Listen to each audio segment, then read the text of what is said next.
السلام عليكم ورحمة الله وبركاته. دمان وايدين سلام يا أمد الصومالية ملكست أدونك كجوكتان وأنيقو أهورسن شيخ محمد جنال كأداوانا يسانا وفردوس إسماعيل جنال إن شاء الله بإذن الله الرحمن برغرامي دي فردوسو ويدن أنا جيدين دونا هدي وإلهي انتا نفتا نقسمو انتا أي أيدو دب وغسو لابانيسو جنال إن شاء الله الرحمن إلهي عافي ماد baan mar walbaba weydiisanaynaa meel kasta oo aan joognana waxaan idin leeyahay salaamullaahi calaykum tiim fardowse ismaaciil waxaan idin leeyahay aniga oo ah warsan sheekh maxamed ayaa idin jeedin doona bargaraamyadii fardowse u socon jiray insha allah haddana waxaan soo jeedin doonaa bargaraamkii ahaa xalinta khilaafaadka qoyska ee u socon jiray fardowso mar walbana ay aniga igu casumi jirtay insha allah aniga oo aniga laftinkayga kaashan doono dad badan oo aan ku soo casumi doono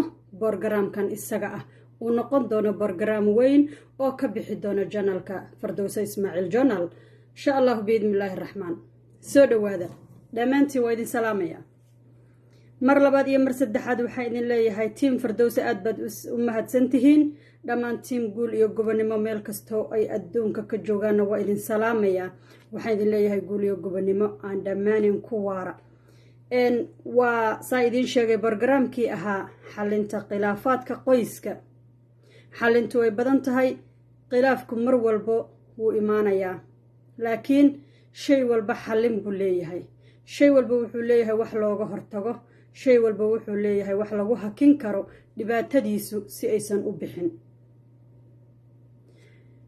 waa la isku dhacayaa ibni aadan baa la yahay laakiin waxaa wanaagsan mar walbaba inuu xal imaado waaro heerkii aad ku gaari lahaydna adigu aad degsatid labada qof markay ayagu wada socdaan oy xallinayaan wixii dhibaato ah ama khilaaf ah ee guriga ama reerka ama ciyaalka ku imaado reerkaas waxa weeye wuxuu leeyahay tigimo waaweyn oo dhulka ugu aasan wuxuu leeyahay tiirar waaweyn oo dhulka ugu aasan waxa weeye wax walbo oo aad adigu isku daydid inaad xallin kartid ama aad dhamayn kartid ama aad isdhihi kartid guul baad ka gaari kartaa markii aad bilowdid oo aadan joojinin oo ilaahaygii raxmaan ahaana kugu garab istaago khilaafkaas wuu dhammaanayaa laakiin maxaa lagaa rabaa khilaafka muxuu yahay intee in la eg buu socdaa intee in la eg buu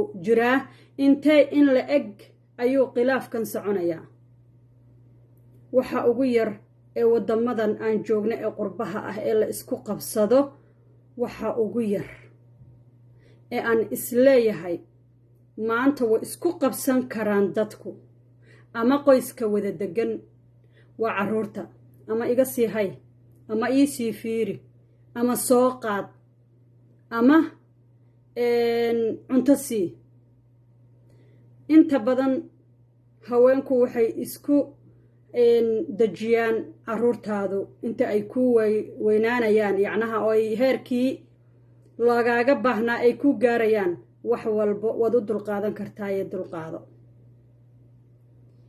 sidoo kale raggu waxay iyagu laftinkooda reerkoodu ay ku haystaan oy ku calool adkoodaan in ay yihiin dumar oo dhan haddii aad guursataan ama dhib kala kulantaan amay tan kuu dhaantaa midda kaloo hor leh oo aad raadinaysid maxaa xal ah marka oo raadin kartaa adigu waxaad raadin kartaa khilaafka qoyska markuu imaado inaa idinku intaad wada fadhiisataan wada hadashaan inuu reerku leeyahay maalin u gaar ah ay wada hadli karaan inuu reerku leeyahay ismaqal wax ismaqala inuu jiro oo dadku ismaqlayaan oo inta meel la wada fadhiisto la dhihi karo aan ka wada sheekaysanno wixii dhibaato ah ama wixii khilaafaad ah ee reerka ku soo kordho wixii aad xallin kartid ha u raadsan meel dheer ha doonin dhibaato kaa fog wixii aad xallin kartid waa inaad adiga xallisid qofta dumar ah ee guriga joogta mar walbaba waxa weeye iyadu waxay tahay qofka keliya ee dhibaatooyinka ugu badan ay ku dhacayaan. laakiin waxay isku dejisaa oy mar walbaba eegtaa in ay guusheedu mar gaarayso. xaqiiqtaasna waxay tahay inay gaarayso guusheeda. aabbuhu laftinkiisa wuxuu isleeyahay mar baad guusha gaari doontaa ee reerkaagu hayso. adoo arki karo inaad xal gaari kartidna sahal reerkaaga haysaga baabi'in. adoo xal gaari karana sahal hadal xun afkaaga yuu oga soo bixin. berri ka maalin wax meel kuu yaalla kuu ah kugu noqon doono waxaadan hilmaami doonin.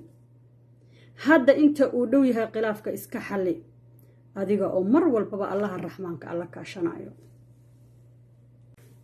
adiga oo mar walba allaha raxmaanka alla kaashanayo haddana caruurtiinu meel ay taagan yihiin ama caruurtiinu meel ay joogaan ama caruurtiinu meel ay ka dhow yihiin waa laga fiican yahay in wada hadalkiinu mar walba gaaro. waxaa mar walba isku daydaa in aad noqon kartid qof samir leh, dulqaad leh, dadaal badan. qofka intaa haysto waxa weeye guushii uu laha wuu gaarayaa. qoyskan xalintiisu mar walba oo wax dhacaana waxay ku fiican tahay wada hadalka saan soo sheegay. waxaan isleeyahay marka anigu warsan ahaan ah in hadda iyo waagaygii hore aan hadda ka khibrad badanahay oo aan isleeyahay wixii khilaafaad ah ama xallin ah waad ku filan tahay oo waa waxaad dhammayn kartid ama aad ku dhiiran kartid. adiga oo heli kara inaad wax xallin kartidna ha ku degdegin inaad wax baabi'isid ama wax burburisid. mar walbo waxaa isku daydaa in aad wada hadal wixii ku dhammayn kartaan. qoysku wuxuu ku qurux badan yahay oo ku sharaf badan yahay kala dambeyn iyo ismaqal. iska warhayn la iska warhayo, hooyada guriga joogta laga warhayo, aabbaha guriga maamulayo ee dusha ka maamulayana laga warhayo. iska warhayntaas maxay tahay? qofka kale dhibaatadiisu waa inuu ogyahay, waa inuu wax la qaban karo, waa inuu baahidii xagga iyo xaggaba dabooli karo. waxaan isleeyahay oo kale in uu leeyahay qoysku maalin ay wada hadlaan oo ay ka dhigtaan joogto si ay u xalliyaan wixii dhibaato ah ee markaa ku food leh ama ay markaa dhex taalo. laakiin haddii ay noqoto in khilaaf intuu dhaco si soo booddo ah aad dagaal u samaysid, si soo booddo ah aad muran iyo qayle iyo buuq u dhalisid, ama uu halkaaba ka sii ballaarto wixii hadafkii aad lahayd ee guurkaagii iyo ilmahaagii iyo reerkaagii hadafkii aad ka lahayd inuu halkaa ku baaba'o. taasi waxaa ka qurux badan inay wixii lahaadaan meel maxaanku idhaahdaay aad ku simaysid ood isleedahay maalintaasaad hadli kartaa. inta ka horeysana waxaad eegaysaa gurigaaga iyo qoyskaaga iyo reerkaaga quruxda badan. haddii aad rabtid in aad gaartid guusha aad leedahay, haddii aad rabtid naftaada inaad samirka bartid ama dulqaadka bartid, waxyaalo badanoo waxaa jiro naftaada adigu aad beri kartid, aad ka dhaadhicin kartid, aad ku dhiiran kartid. adigoo maalintaas quruxda badan oo adiga iyo maxaanku idhahdaa qoyskaagii ama adiga iyo xaajigaagii aad wada kulmaysaan ood ku kulmaysaan danahii reerkiina, dabeecad kugu sinto waa inaad raadisaa. dulqaad kugu sinto maalintaasna waa inaad leedahay oo yeelataa. qofka hadduusan dulqaad lahayn ma gaarayo hankii iyo hadafkii uu lahaa. hadday hadalkaagu uu noqdo waan iri, anaa sheegay, anaa dhahay, ani haddaad noqotid oo qof anaaniye ah aad noqotid oo aad noqotid in adiga keliya hadalkaaga la qaato, waxay noqonaysaa in halkaasi burbur iyo baaba uu ka imaado. isku day marka adigu inaadan noqonin qofka keliya ee meel ku dhago, laakiin waxaa noqotaa qofka adigu xalka raadinayo. waxaa noqotaa qofka asagu samirkiisa uu rabo inuu meel ku gaaro ama dulqaadkiisa inuu meel ku gaaro. taasaa waxay kuu noqonaysaa adigu laftinkaaga difaac kuu noqonayso, dadaal kuu noqonayso. allaha raxmaankana wuu kugu garabgelayaa, waayo waxaad u samaynaysid waa ilaahay dartii. wax walbaba qofka bini aadanka ah oo gurigiisa uu ka sameeyo ama reerkiisa uu ka sameeyo ama ibni aadanka dhexdiisa uu ka sameeyo, bulshada dhexdeeda uu ka sameeyo oo khayr ah, ajar baa ugu sugan. gurigaaga waxa aad ka samaynaysid ajar baa kuugu sugan. ma aha inaad ku qasaaraysid, khayr badan baad ku helaysaa, faa'iido badan baad ku helaysaa, ilaahay baa kugu garabgelayo. marka adoo xallin kartid si xun ha u raadinin waxa.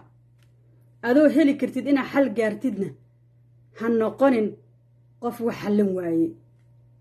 ha noqonin qofaan dulqaad iyo samir midnaba lahayn. badi samirka iyo dulqaadka. xalli khilaafka guriga markaa yaallo. gacmo geeljire hoos baa loo dhaqaabay soomaalida ku mahmahdaa. wixii aad adigu xallin kartid ama labadiinuba xallin kartiin, gurigiina ku xallista quruxda badan. maalin qurux badanna samaysta. caruurtiinuna maalin ay faraxsan tahay, idinkuna farxadda la qaata biidnillaahi raxmaan. bargaraamkan xallinta khilaafaadka qoyska wuu sii socon doonaa haddii rabbi raalli ka noqdo, aniga oo dad badan oo runtii quburo ah oo waayo arag ah kusoo casumi doono haddii uu rabbi raalli ka noqdo biidnillaahi raxmaan.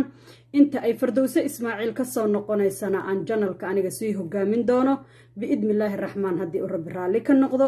waxaan idin leeyahay guul iyo gobonimo ayaan idinkaga tegayaa dhammaantiin. waa anigoo Sayruuq Sheekh ah.